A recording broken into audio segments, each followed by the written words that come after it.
안녕하세요. 저는 경기도에 사는 30대 여성입니다. 얼마 전 친했던 대학교 동창이 이혼했다는 소식을 들었어요. 사실 그 동창은 아버지가 돌아가시고 어머니와 단둘이 정말 힘들게 살다가 제법 부유한 가정의 아들과 결혼을 했어요. 결혼 후 동창회 모임에 왔는데 명품을 휘감고 나왔더라고요. 얼굴도 매우 좋아 보이고요. 그래서 돈 많은 집에 시집가서 잘 살고 있는가 보다고 생각했어요. 그런데 알고 보니 남편과 시댁이 돈 없는 친정과 동창을 많이 무시했다고 해요. 처음에는 그냥 은근히 말로 비꼬았지만 점점 친정을 무시하고 인격을 모독하는 말을 하고 결국에는 시어머니한테 손찌검까지 당하고 나니 더는 이렇게 살아서는 안 되겠다 싶어 이혼을 결심했다고 하더라고요. 동창의 안타까운 이야기를 듣고 나니 저의 파란만장했던 이혼 과정도 생각나서 이렇게 사연을 보냅니다. 제가 이혼을 하게 된 이유도 동창과 마찬가지로 돈 때문이었어요. 그러나 저는 동창과는 반대로 시댁이 너무 가난해서 이혼을 하게 됐습니다. 저와 남편은 둘 다 꽤 괜찮은 회사에 다니고 있었어요. 그래서 둘이 결혼을 하면 재벌만큼은 아니더라도 넉넉하게 살 수 있겠다고 생각을 했죠. 그런데 결혼 준비를 하며 시아버지가 몇 년 전에 보증을 잘못 써 빚이 많이 있다는 것을 알게 되었어요. 시아버지가 참 좋으신 분이긴 한데 거절을 잘 못하시거든요. 그런 성격 때문에 남편이 정말 많이 답답해하고 그런 모습은 절대 닮지 말아야지 생각하며 자랐다고 하더라고요. 아무튼 시아버지의 보증 때문에 빚을 많이 지게 되자 남편 월급의 대다수가 집안 빚 갚는 데 나가고 있었어요. 그러니 남편은 월급을 많이 받아도 모아둔 돈은 거의 없었어요. 상견례하기 전에 이런 사실을 알게 되었지만 저는 그래도 결혼에는 망설임이 없었어요. 왜냐하면 저도 남편도 다니는 회사의 복지도 좋고 급여도 또래와 비교하면 꽤 높았거든요. 특히 남편의 회사는 매년 월급을 많이 올려주는 회사로 유명했어요. 그래서 시댁의 빚 문제는 둘이서 힘을 모으면 충분히 해결해 나갈 수 있다고 생각했죠. 결혼을 준비하며 신혼집을 구해야 하는데 남편이 모은 돈이 없고 제가 가진 돈으로도 집을 사기에는 조금 부족한 상황이었어요. 그런다고 굳이 대출을 받고 싶진 않았어요. 그래서 많은 고민 끝에 우리는 제 명의로 된 오피스텔에서 살기로 했어요.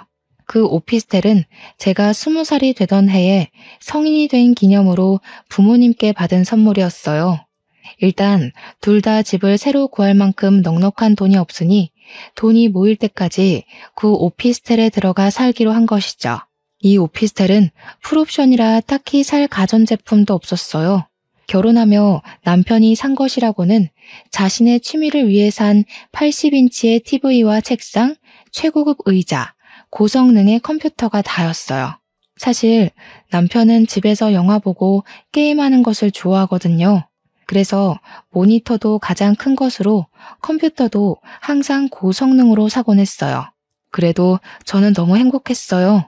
비록 남편에게 커플링밖에 받은 것이 없지만 남들은 결혼하며 혼수에 뭐에 돈이 많이 든다고 하던데 저는 정말 결혼식에 신혼여행 비용 말고는 돈이 거의 안 들었거든요. 무엇보다 그 당시에 저는 이런 것들이 하나도 보이지 않을 정도로 너무 사랑했어요.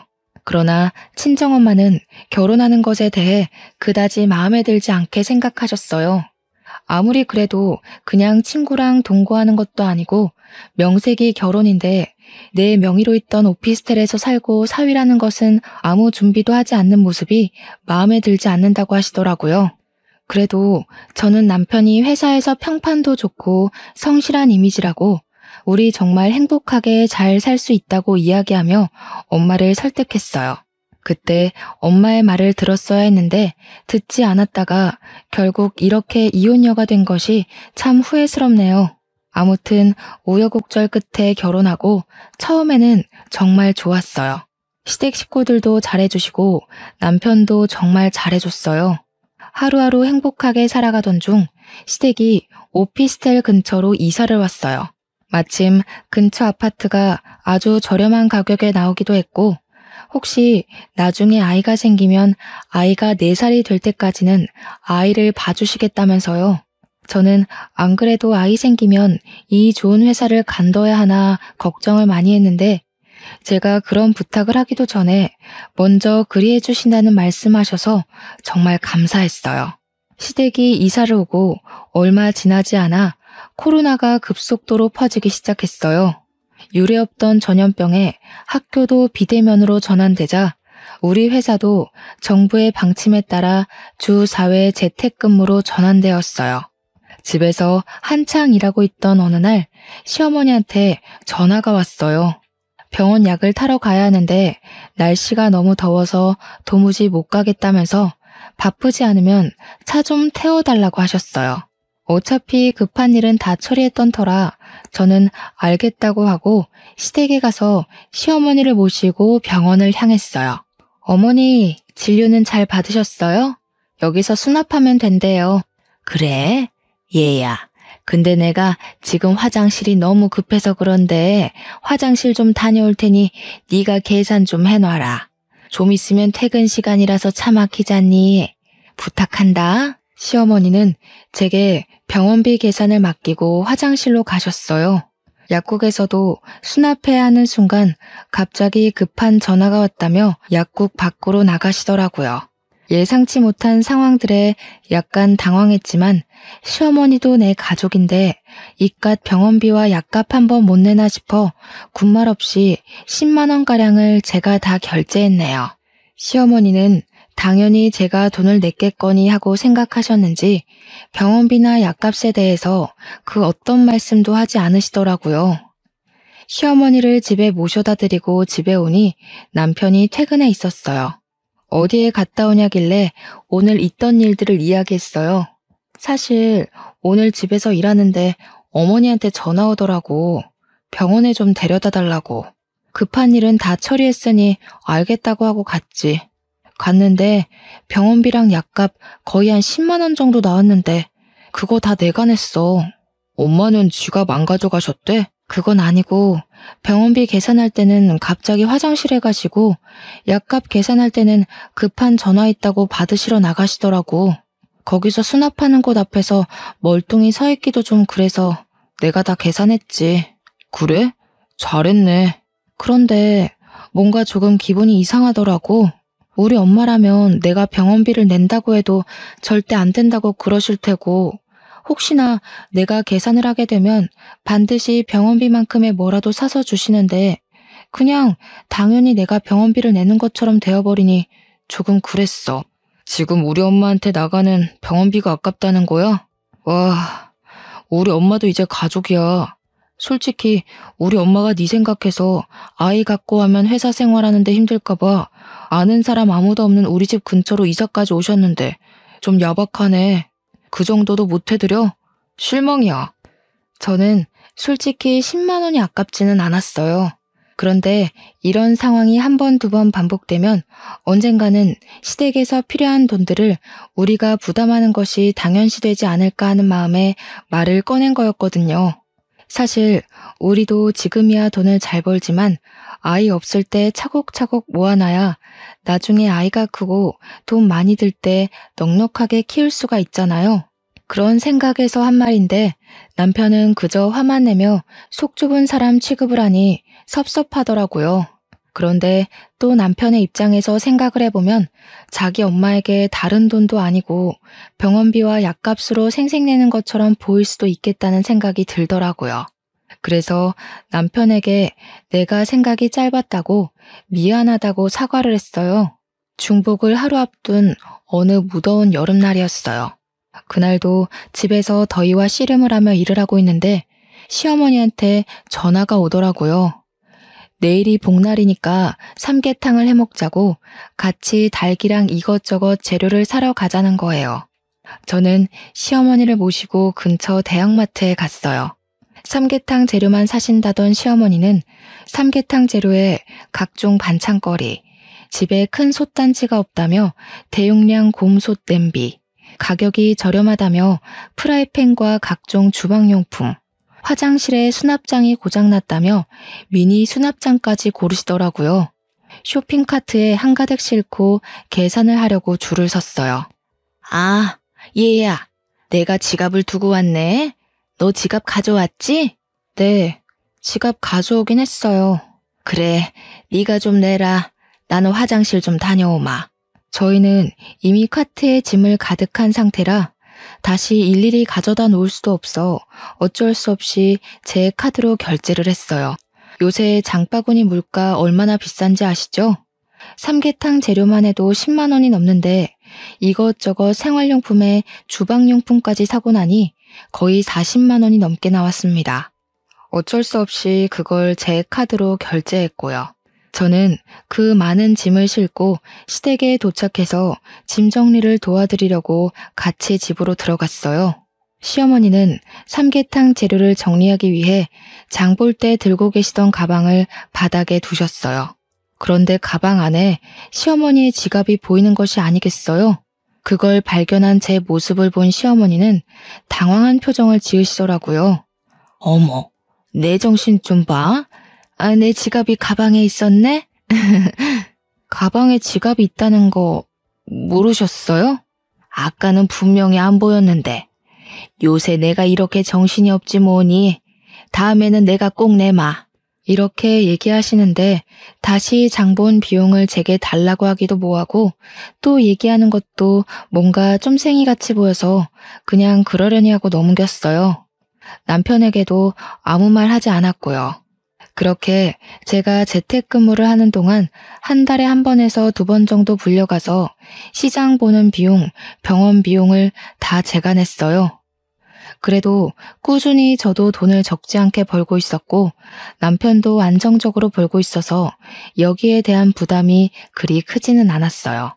그렇게 해가 바뀌고 1월이 되었어요. 남편에게는 이제 고3이 되는 남동생이 하나 있었어요. 집에서 쉬고 있는데 남편이 갑자기 남동생 이야기를 조심스레 꺼내더라고요. 이번에 진수 고3 되는 거 알지? 근데 진수가 집에서 공부가 안 된다고 독서실에 다닌다네? 그래?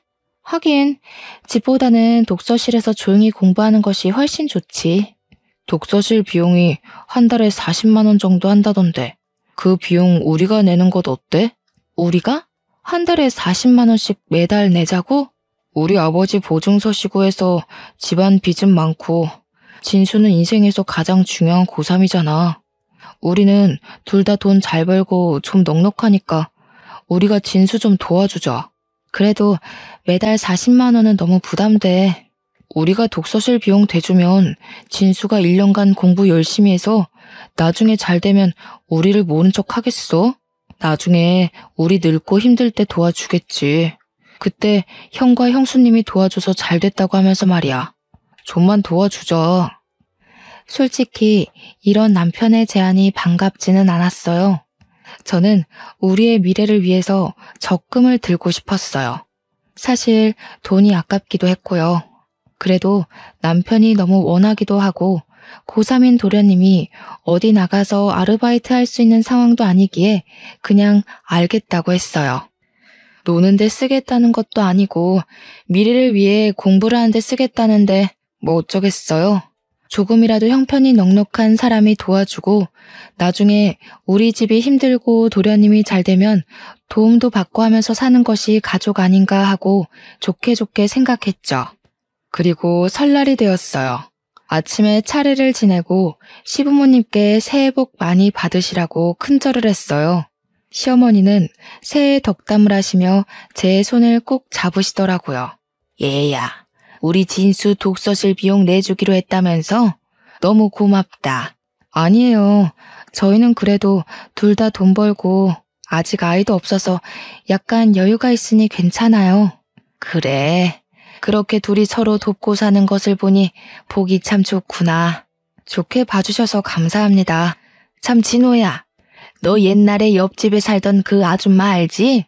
이번에 그 집 아들이 사업이 대박나서 아들 부부한테 한 달에 용돈을 100만 원씩이나 받는다더라. 그래서 말인데 솔직히 너네도 돈을 적지 않게 벌잖니. 우리 솔직히 요새 나이도 들고 일하기도 힘든데 조금 너희들이 도와줬으면 싶은데. 그 집 그렇게 사고치더니 결국 대박이 났네. 그래서 엄마는 얼만큼을 원하는데? 우리도 염치가 있지. 한 달에 100만 원은 바라지 않고 한 60만 원 정도만 주면 우리가 그 안에서 알뜰살뜰히 생활해 보마. 한 달에 60만 원이야 뭐. 알겠어. 그럼 집에 가서 입금할게. 남편은 시어머니의 말에 제 의견은 묻지도 않고 바로 용돈을 드리겠다고 하더라고요. 솔직히 지금 도련님 독서실 비용 40만 원에 부모님 용돈 60만 원까지 드리면 시댁에 들어가는 돈만 해도 한 달에 고정으로 100만 원이에요. 솔직히 100만 원이 적은 돈은 아니잖아요. 저는 이건 아니다 싶어 집에 오자마자 남편에게 이야기했어요. 시부모님께 정말 용돈 60만 원씩 드릴 거야? 그러면 도련님 독서실 비용 40만 원에 시부모님 용돈 60만 원까지 한 달에 100만 원이야. 매달 100만 원씩 고정으로 시댁에 나간다고. 진수 독서실 비용은 올해만 내면 되고 그럼 내년부터는 한 달에 60만 원만 나가면 되잖아. 올 한 해만 우리가 좀 고생하면 되지 뭐.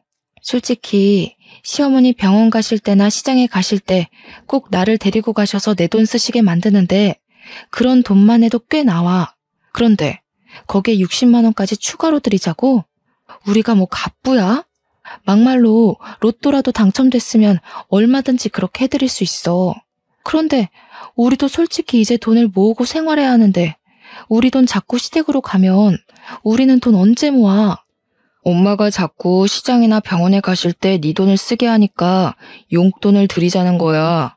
차라리 아예 고정으로 용돈을 드리면 아마 그 안에서 병원비랑 생활비를 다 해결하시겠지. 설마 그 용돈 따로 받고 또 병원비 생활비 다 우리에게 부담하게 하시겠어?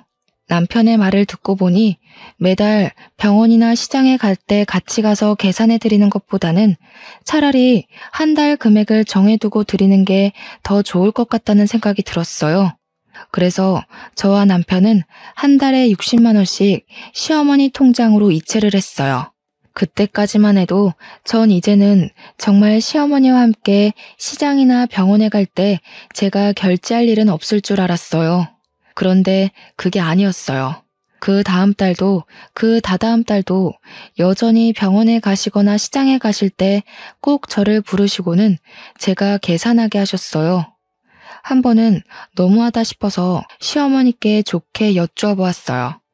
저번에 저희가 드린 60만 원은 어디에 사용하셨냐고요. 그랬더니 한 번은 친한 친구의 딸이 결혼해서 축의금 주고 돈이 없다고 하시고 한 번은 친구의 노모가 돌아가셔서 부의금을 하느라 돈이 없다고 하시더라고요. 솔직히 용돈 60만 원을 드리는데도 추가로 제 돈이 또 시댁의 생활비로 나가는 것이 정말 싫었지만 돈 가지고 야박하게 구는 것 같기도 하고 무엇보다 남편과 제가 안정적으로 돈을 잘 벌고 있으니 그냥 참고 넘겼어요. 그렇게 평안하지 못했던 설이 지났어요. 남편은 설이 지난 이후로 회사가 많이 바빠졌다는 이유로 야근과 주말 특근이 잦아졌어요. 그 전에도 야근하기는 했지만 많아야 일주일에 2번이었는데 일주일 내내 야근을 하더라고요. 반면 우리 회사는 여전히 재택근무를 하고 있었어요. 전 직원이 매일 출근했던 코로나 전보다 주 4일 재택근무를 하였을 때 직원들의 업무 효율성이 더 높아져 이제 주 3일 재택근무를 시행하고 있었거든요. 남편은 회사에서 매일 늦게 오고 저는 집에서 열심히 일하고 있는데 남편이 회사에 있을 시간인데 집에 오더라고요. 표정도 매우 안 좋고 회사의 짐을 다 가지고 왔어요. 남편에게 이 시간에 무슨 일이냐고 물어보니 회사를 잘렸다는 거예요. 그런데 잘린 이유가 조금 이해가 되지 않았어요.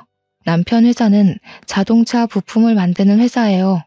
자동차 부품을 만들고 나면 제품을 생산하고 남은 짜투리 고철이 생기게 되는데 이 고철을 아무 곳에나 버리는 것이 아니라 회사에서 지정한 업체에 팔게 돼 있었어요.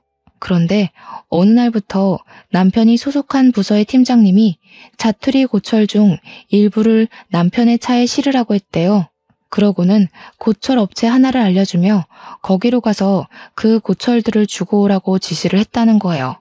남편은 뭔가 이상하긴 했지만 팀장님이 회사 설립 구성원이기도 하고 사장님과 사촌지간이라 당연히 사장님이 시키신 일이라고 생각했대요. 그래서 팀장님이 시킨 대로 했는데 알고 보니 팀장님이 개인적으로 친한 지인이 하는 고철업체에 팔아서 사장님 몰래 돈을 챙겼던 거예요. 사장님은 남편이 혼자 한 행동인 줄 알고 남편에게 회사에서 나가라고 했다는 거예요. 그럼 여보는 고철 회사에 넘겨주고 따로 돈 받은 거 있어? 아니, 나는 전달만 했고 팀장님이 그 돈을 다 가져갔어. 나는 그냥 기름값 정도?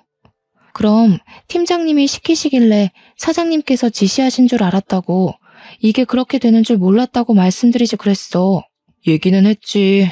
근데 사장님이 팀장님 말만 듣고 너무 화나셔서 나보고 무작정 나가라는 걸 어떡해. 저는 솔직히 남편의 말이 이해가 되지 않았어요. 남편의 회사 사장님은 저도 몇 번 우연히 뵀었는데 100명 정도 되는 전 직원의 이름은 물론 가족 구성원까지 다 아시는 분이세요. 게다가 회사를 경영할 때 직원과 직원 가정의 행복이 가장 중요하다고 생각하시는 분이라서 직원들을 위해서라면 뭐든지 다 해주시는 분이셨죠.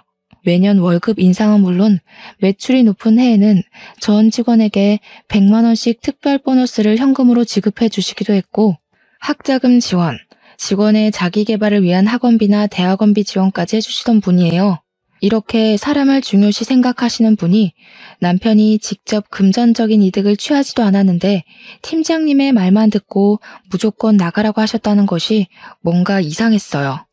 더 물어보고 싶었지만 남편이 너무 속상해해서 물어볼 수가 없겠더라고요. 그냥 축 처진 어깨를 토닥여주며 우리가 나이가 엄청 많은 것도 아니고 여보 능력도 되니 더 좋은 회사 충분히 갈 수 있다고 격려해 주었어요. 그것 말고는 제가 남편을 위해 해줄 수 있는 일이 없더라고요. 한참을 넋을 놓고 앉아있던 남편은 머리 좀 식힐 겸 반신욕을 하겠다며 화장실로 들어갔어요. 저도 다시 일을 시작하려는데 남편의 핸드폰이 울리더라고요. 보니까 회사 이서영 대리에게 온 카톡이었어요. 저는 회사에서 해고를 철회하려나 싶어 남편을 부르려고 하다가 뭔가 느낌이 이상했어요. 왠지 카톡을 제가 봐야겠다는 생각이 들더라고요. 카톡을 본 순간 판도라의 상자가 열렸어요. 이서영 대리와 나눈 이전의 카톡은 연인들이 하는 내용으로 가득했어요. 남편은 회사에서는 물론 저와 함께 있던 저녁 시간에 저 몰래 이서영 대리라는 사람과 사랑을 속삭이고 있었어요. 카톡의 내용을 보니 제게는 야근한다고 하고 회사를 마치고 같이 저녁을 먹고 영화를 봤더라고요. 제게 특근을 한다고 했던 주말에는 둘이 놀이동산, 서울 근교의 데이트를 아주 알차게 즐겼더라고요. 게다가 얼마 전에는 회사 차장님 어머님의 장례식이라고 1박을 하고 왔었는데 그날은 남편과 이서영 대리 둘이 펜션을 잡고 놀러 간 것이었어요. 그리고 마지막으로 이서영 대리가 우리 사이가 들켜서 아빠가 화가 많이 나셔서 회사로 다시 돌아오는 것은 힘들 것 같다. 나도 회사에서 쫓겨났다는 식의 카톡을 보냈더라고요. 그 카톡을 보니 남편이 왜 회사를 해고당했는지 확실히 알게 되었어요. 남편은 회사 사장님의 딸인 이서영 대리와 몰래 불륜을 저지르고 있었고 그 사실을 들켜 사장님이 나가라고 하신 것이었어요. 물론 그 딸도 회사에서 내보냈고요. 저는 이 카톡을 본 순간 손이 부들부들 떨리고 눈앞에 뵈는 것이 없었어요. 바로 핸드폰을 들고 남편이 있는 화장실 문을 벌컥 열었어요. 진짜로 고철판 이유만으로 회사 잘렸어? 확실해? 몇 번을 말해. 그렇다니까. 그럼 이서영 대리는 누구야? 이서영 대리를 어떻게 알아? 네가 들어가고 나서 핸드폰이 울리길래 보니까 이서영 대리한테 카톡이 왔더라고. 부르려다가 뭔가 싶어서 핸드폰을 봤지. 근데 너 나한테 야근한다고 할 때마다 이서영 대리랑 데이트했더라? 얼마 전에 차장님 어머니 돌아가셨다며? 그래서 강원도 간다더니 그때 가평으로 둘이 놀러 갔더라? 아니 그게... 뭐? 자기야 사랑해? 기가 막혀서. 그렇게 이서영 대리라는 년이 좋디? 아주 나한테는 보내지도 않던 이모티콘 막 보내고 난리가 났더라. 아, 이서영 대리가 그러더라. 자기 아빠가 화가 많이 나셔서 자기도 회사에서 쫓겨났다고. 너 회사 사장님 딸이랑 불륜 저질러서 쫓겨난 거 맞지? 제가 불륜 사실을 모두 다 알았다고 말하자 남편은 반신욕을 하다가 뛰쳐나와 제 앞에 무릎을 꿇었어요. 저기요, 정말 미안해. 나는 당연히 안 그러려고 했는데 이서영 대리가 자꾸 나한테 꼬리를 치는 거야. 그러면서 나랑 사귀면 아빠인 사장님께 잘 얘기해서 월급도 많이 올려주겠다고. 사장님 딸인데 혹시라도 내가 싫다고 하면 나에게 불이익이 생길까봐 두려웠어. 게다가 나한테 자꾸 잘해주면서 그러니까 내가 단칼에 거절하기가 너무 힘들더라고. 야, 너는 아버지가 거절하지 못하는 성격 때문에 보증도 서고 집안이 빚더미라고 하면서 맨날 답답해하더니 정작 자기 자신은 그런 거 하나 거절하지 못해서 불륜을 저지르냐? 그게 말이 된다고 생각해? 그것도 있고 자기가 그동안 우리 엄마 병원비에 시장 보는 비용, 동생 독서실 비용으로 많이 힘들어했잖아. 나는 돈 많이 벌어서 자기 호강시켜주려는 생각에 그만. 진짜 미안해. 내가 잘못했어.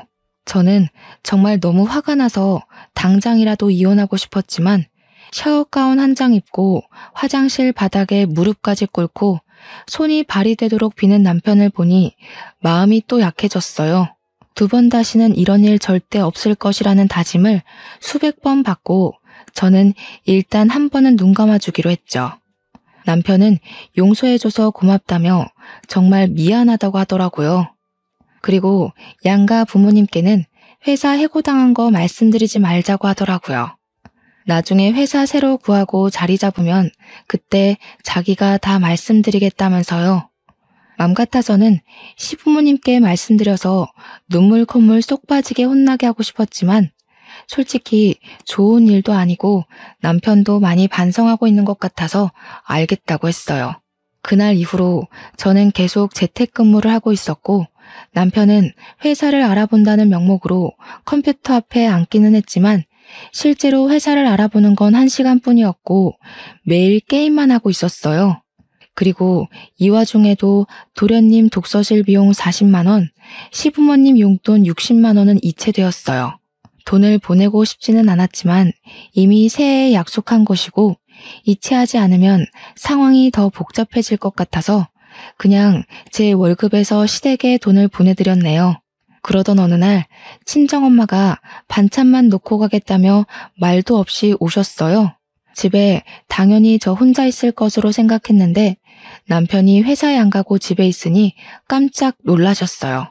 저는 어쩔 수 없이 엄마에게 회사에서 약간의 오해가 생겨서 어쩔 수 없이 해고당했다고 말했어요. 불륜 이야기까지는 하지 않았어요.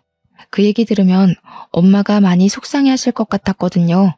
자세한 이야기는 하기 좀 그러니 그냥 조용히 눈 감아달라고. 지금 남편도 매우 속상한 상태이고 새로운 회사 구하려고 노력하고 있다고 했죠.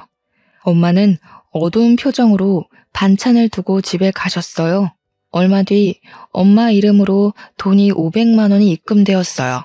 엄마가 지금 줄 수 있는 여윳돈이 이것뿐이라며 혹시라도 급한 일 생기면 이 돈으로 해결하라고 하시더라고요. 저는 결혼해서 잘 사는 모습을 보여드리고 싶었는데 부모님께 걱정만 끼쳐드린 것 같아서 너무 죄송하더라고요. 그래도 앞으로라도 잘 사는 모습을 보여드리기 위해 저는 더 열심히 일하고 알뜰살뜰하게 살아야겠다고 다짐했어요. 남편의 백수생활 2주일째. 여전히 남편은 회사 구할 생각은 없고 집에서 열심히 게임만 하고 저는 재택근무로 정신없는 시간을 보내고 있었어요. 열심히 일하는데 시어머니한테 또 전화가 오더라고요. 병원에 가야 하니 데려다 달라고요. 여보, 지금 어머니가 병원 가신다고 데려다 달라는데 자기가 한 번만 가면 안 돼? 지금 우리 엄마는 나 회사에 잘 다니고 있는 줄 아는데 내가 어떻게 가? 말이 된다고 생각해? 바쁘더라도 잠깐 머리 식힌다 생각하고 네가 가. 일은 이따 밤에 이어서 하면 되잖아. 어머니랑 같이 가길 바랬던 내가 등신이지. 아, 나 간다. 저는 남편에게 있는 짜증 없는 짜증을 다 내며 시댁으로 갔어요.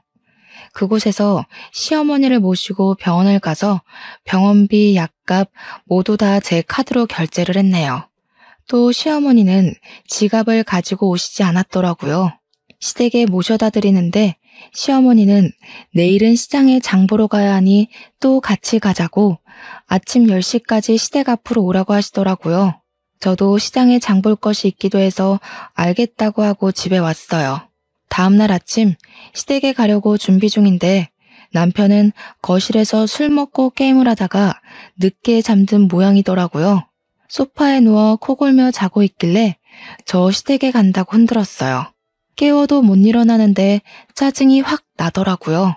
저는 정신없이 자는 남편의 등을 확 때린 후 신경질 내는 남편을 두고 시댁으로 갔어요. 시어머니는 장바구니를 들고 집 앞에 서 계시더라고요.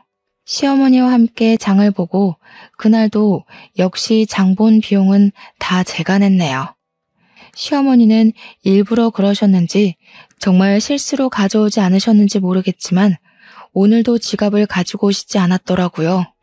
장을 본 것을 들고 시댁으로 가서 장 본 것들을 정리하는데 시어머니가 잠깐 거실에 앉아보라고 하시더라고요.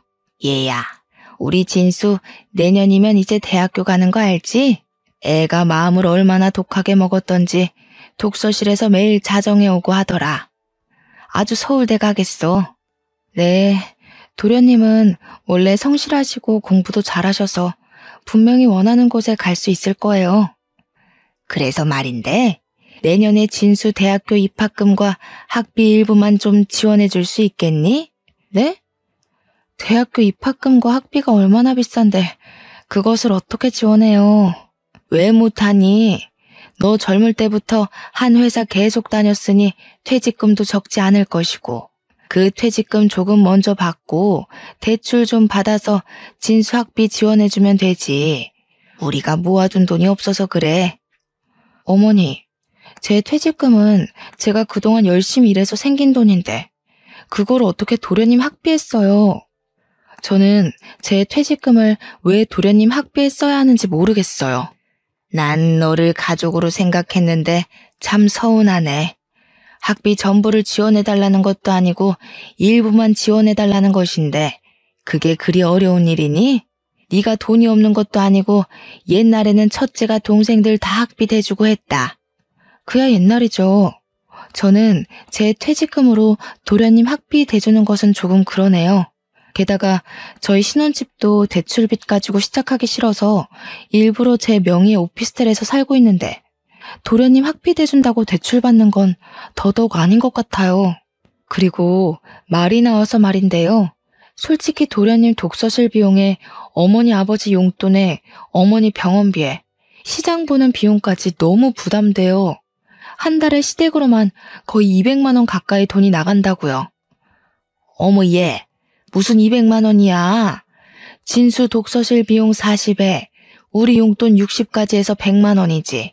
내 병원이랑 시장 보는 비용 그까짓 것 해봤자 얼마나 된다고. 어머니, 제 카드 명세서 뽑아드릴까요? 어제 병원비에 약값만 20만 원에 오늘 시장 보는 값이 15만 원이나 나왔어요. 고작 이틀 만에 벌써 35만 원이나 나왔다고요. 보자 하니까 너무하네. 솔직히 너희는 둘 다 꽤 좋은 직장에서 일하고 있지 않니? 하나뿐인 귀한 도련님 학비 지원 하나 못 해주니? 둘 다 일한다고요? 아닌데요? 지금 남편 집에 있어요. 회사 사장님 딸이랑 불륜 저질러서 회사 잘렸어요. 저는 시어머니의 뻔뻔스러운 돈 요구에 너무 화가 나서 남편이 불륜을 저질러 회사 잘렸고 그래서 지금 저 혼자 돈 벌어서 남편을 먹여 살리고 있다고 했어요.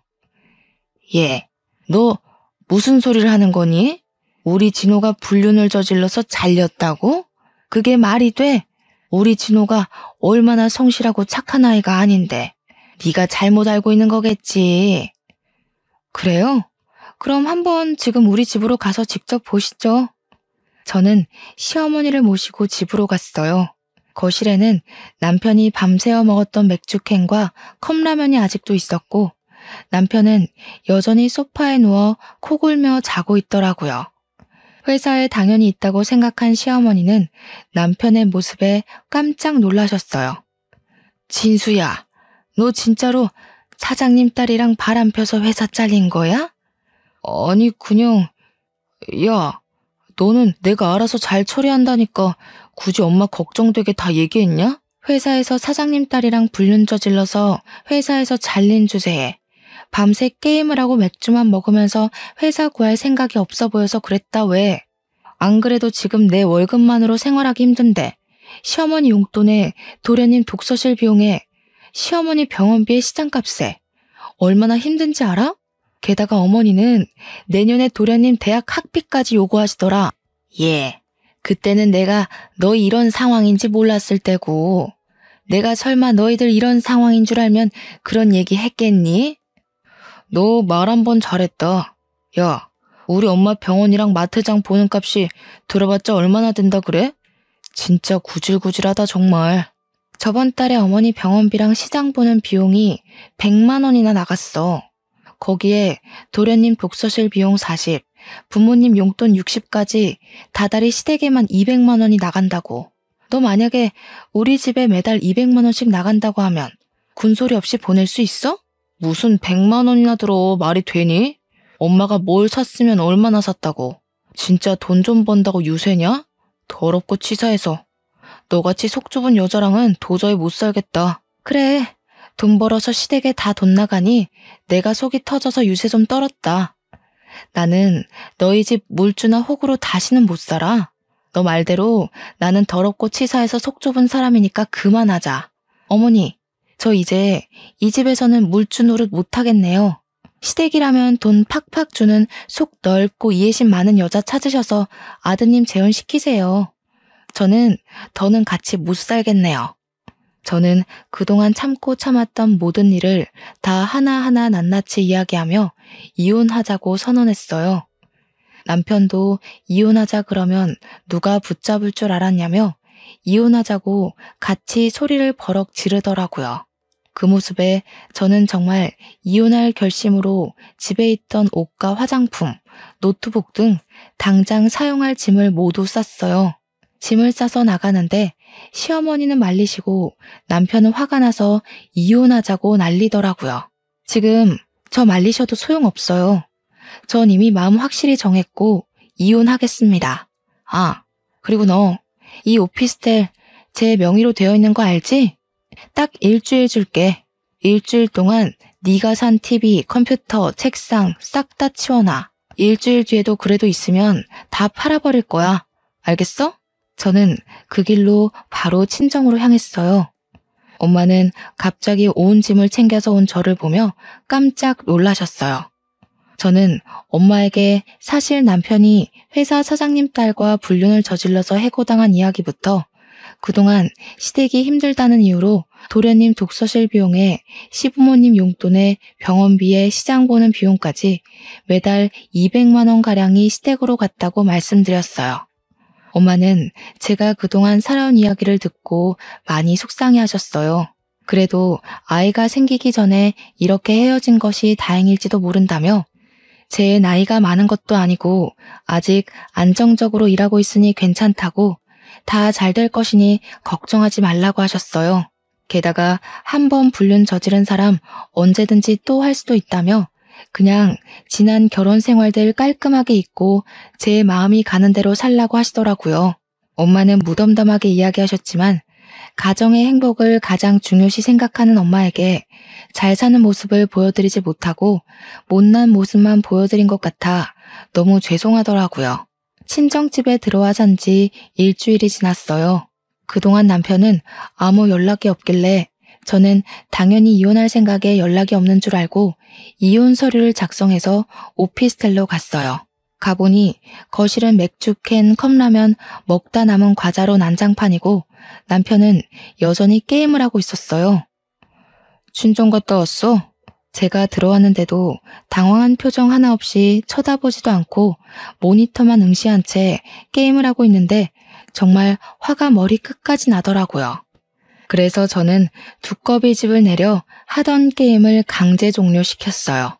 야, 지금 뭐 하는 짓이야? 내가 이혼하자는 거 장난인 줄 알았니? 난 너에게 너의 짐 챙길 수 있는 일주일이라는 기한을 줬어. 근데 왜 여태 여기 있어? 너야말로 지금 여기서 뭐 하는 짓거리야? 당장 나가, 당장. 너 지금 안 나가면 네가 그렇게 사랑하는 컴퓨터, 모니터, TV 다 집어 던져버린다. 에이, 우리 여보 왜 그래? 그렇게 화가 많이 났어? 내가 다 잘못했어. 이제 정말 정신 차리고 게임도 안 하고 회사 빨리 알아볼게. 우리가 무슨 이혼이야. 이혼하지 말고 우리 다시 행복하게 같이 살자. 응? 남편이 아무 일도 없었던 것처럼 알랑방귀를 끼며 제게 이야기하는데 저는 정말 너무 화가 나서 온몸이 부르르 떨리고 눈이 뒤집힐 것 같더라고요. 저의 화를 주체하지 못해 남편이 그토록 사랑하는 컴퓨터 모니터를 냅다 바닥으로 던져버렸어요. 야, 이게 얼마짜린 줄 알아? 너 지금 뭐 하는 짓이야? 진짜 돈만 밝히고 무식하기는. 아무리 화난다 해도 모니터를 집어 던져버리냐? 나도 너처럼 무식한 싸움꾼 아내 필요 없어. 당장 이혼해. 저는 남편의 말에 화가 더 많이 나서 이번에는 컴퓨터 본체를 바닥으로 던졌어요. 말 한 번 잘했다. 나 원래 돈만 밝히고 무식하고 싸움꾼이야. 어디 보자. 여기에 네가 사온 물건이 또 뭐가 있더라? 아, 저 80인치 TV도 네가 사왔었지? 저기 망치 있는데 TV를 망치로 때리면 어떻게 되는지 한번 봐볼까? 저는 창고로 가서 망치를 꺼내왔어요. 그리고 정말 망치로 TV를 때리려고 했어요. 남편은 이제야 사태의 심각성을 깨닫고 망치를 들고 있던 저의 팔을 잡더라고요. 제발 그만해. 화 좀 삭혀. 이게 지금 얼마짜린데 다 부수고 있어. 내가 눈앞에서 사라지면 그냥 둘 거지? 나 잠시 시댁에 갔다가 내일 다시 올 테니까 화 좀 풀어. 그리고 우리 다시 얘기하자. 응? 제발 TV는 그냥 둬. 절대 부수면 안 돼? 네가 지금 시댁에 가 있다 해도 우리 이혼 사실은 변하지 않아. 그리고 지금 저 컴퓨터 TV 다 합쳐도 그동안 너네 부모랑 동생이 나한테 뜯어간 돈보다 작을 것 같은데 내가 훨씬 더 손해 아닌가? 어차피 내가 손해니까 저 TV 다 부셔도 되겠다. 그치? 제발 그만해. 그러다가 너 진짜 나도 치겠어. 지금 내가 이성을 더 잃으면 정말 너를 이 망치로 때리고 뉴스에 나올 수도 있을 것 같거든? 그러니까 내가 진짜로 그렇게 하기 전에 당장 너네 집으로 꺼져. 그리고 너네 부모한테 가서 우리 이혼한다고 확실히 다 얘기해. 알겠니? 남편은 이성의 끈을 겨우겨우 붙잡고 있는 저를 두려운 눈빛으로 보며 도망치듯이 나갔어요. 저는 남편이 나가자마자 80인치 TV도 망치로 때려 부셨어요. 이걸로는 분이 풀리지 않아 게임할 때 불편하다고 샀던 100만 원짜리 의자도 부수고 책상 다리도 하나 부서뜨렸죠. 이렇게 남편이 사온 모든 물건을 다 부수고 나니 조금 진정이 되더라고요. 저는 바로 용달차를 불러서 부서지고 망가진 컴퓨터, TV, 책상, 의자에 이혼 서류까지 다 시댁으로 보내버렸어요. 잠시 뒤 시어머니한테 전화가 오더라고요. 예, 너 이게 무슨 짓이야? 진호는 네가 눈이 뒤집혀서 널 때리려 했다고 하지 않나? 이 다 부서진 것들은 뭐야? 이혼 서류는 또 뭐고? 너 정말 이혼하겠다는 거니? 네, 저 이혼하려고 짐 정리한 거예요. 여기 원래 제 명의의 오피스텔이었잖아요. 여기 오피스텔에서 시어머님, 아드님 물건들 다 보내드렸는데 뭐가 잘못됐나요? 남자가 바깥 일하다 보면 억울한 일을 당할 수도 있고 잠깐 흔들릴 수도 있지. 그거 가지고 이렇게까지 일을 키워야겠니? 나 때는 말이다. 남편이 몇 년간 돈 한 푼 못 벌어와도 그래도 남편 믿고 살아왔다. 하여간 요즘 젊은 것들은 걸핏하면 이혼한다는 소리지. 어머니 아들이요. 밖에서 불륜 저지르고 왔어요. 그래도 전 참았어요. 근데 어머니, 남편 모두 저를 물주나 호구로 생각하고 저에게 돈 맡긴 사람처럼 돈 달라고 그러는데 전 그 사이에서 도무지 같이 못 살겠네요. 저는 옛날 사람들처럼 착하지가 못해서요. 아, 제가 이혼 서류 같이 보냈죠? 어머니 아들한테 그 서류 작성해서 내일 아침 9시까지 법원 앞으로 오라고 전해주세요. 만약에 안 오면 저 이혼 소송 갈 거예요. 그리고 오피스텔 비밀번호도 바꿨으니 이제 2번 다시는 이 집 올 생각 하지도 마세요. 아시겠어요? 남편과 한바탕 싸우고 시어머니한테도 그동안 쌓인 이야기 다 하고 나니 속이 좀 후련하더라고요. 정신 좀 차리고 어질러진 집을 정리하고 저는 혼자 맥주를 마시다가 잠이 들었어요. 그리고 다음날 아침 9시에 법원으로 가니 남편이 이혼 서류를 작성해서 왔더라고요. 우리는 아무 말 없이 이혼 서류를 냈어요. 그리고 오피스텔에 다시 갔는데 혼자 오피스텔에 있으니 자꾸 남편 생각이 나서 화가 나 견딜 수가 없더라고요. 거기서 계속 살다가는 제가 화병이 나서 죽을 것만 같아 그 길로 오피스텔을 헐값에 팔아버리고 친정집에 아예 들어갔어요. 그 뒤로 저의 이혼은 재빠르게 진행됐어요. 둘이 같이 산 시간이 짧고 재산 분할할 것도 없고 아이도 없으니 정말 빠르게 이혼 처리가 되더라고요. 이렇게 저의 결혼 생활은 이혼으로 끝맺음 되었답니다. 저는 사실 결혼은 서로가 사랑하는 마음만 있으면 될 줄 알았어요. 그동안은 사람들이 다들 결혼을 할 때 조건을 보는 모습을 보며 속물이라고 생각하며 속으로 비난했었거든요. 그러나 제가 이혼이라는 큰일을 겪고 또 친구의 이혼 소식을 들으니 생각이 바뀌었어요. 결혼할 때 상대의 성격이나 인품도 봐야 하지만 집안의 경쟁력도 반드시 확인해서 경제적 수준이 비슷한 집안이 결혼해서 사는 것이 가장 행복한 삶을 사는 것이 아닐까 하는 생각이 드네요. 경제적으로 차이가 나게 되면 아무래도 더 부유한 쪽이 그렇지 못한 쪽을 무시하게 되는 것 같아요. 무시하지 않는다 해도 어려운 집안은 넉넉한 집안에 자꾸 기대하게 되고 그 기대에 만족하지 못하면 실망을 하게 되죠. 반대로 경제적으로 넉넉한 집안은 어려운 집안의 요구에 딱 잘라서 거절하기도 맞춰주기도 어려운 애매한 상황이 반복되며 스트레스를 받게 되는 것 같아요. 이러한 말하지 못할 애매한 상황들이 쌓이고 쌓여 폭발하게 되고 결국엔 이혼하게 되는 것 같아요. 물론 경제적으로 차이가 크게 나도 제 생각과는 다르게 잘 맞춰서 살아가는 사람들도 분명히 있을 거예요. 그러나 저는 이러한 가정이 될 확률은 로또에 당첨될 만큼 매우 낮은 확률이지 않을까 하는 생각을 해봅니다. 저는 당분간은 결혼에 대한 생각이 없어요. 그냥 지금처럼 친정 부모님과 함께 살며 제가 좋아하는 일을 하며 저 자신만을 위해 살고 싶어요. 이렇게 살다가 언젠가 혹시라도 마음에 쏙 들어 결혼하고 싶은 사람이 생긴다면 그때는 반드시 그 사람뿐만 아니라 그 사람이 자라온 배경과 집안 형편까지 고려해서 신중히 결혼해야겠다는 생각이 드네요. 전국에 결혼을 앞둔 예비 신랑, 예비 신부가 있다면 반드시 상대의 집안의 경제력을 확인하세요. 상대 집안의 경제력을 따진다고 속물이라고만 생각하지 마시고 반드시 확인하셔야 합니다. 결혼은 연애와는 달리 우리가 살아가는 현실이라서 반드시 짚고 넘어가지 않으면 후회합니다.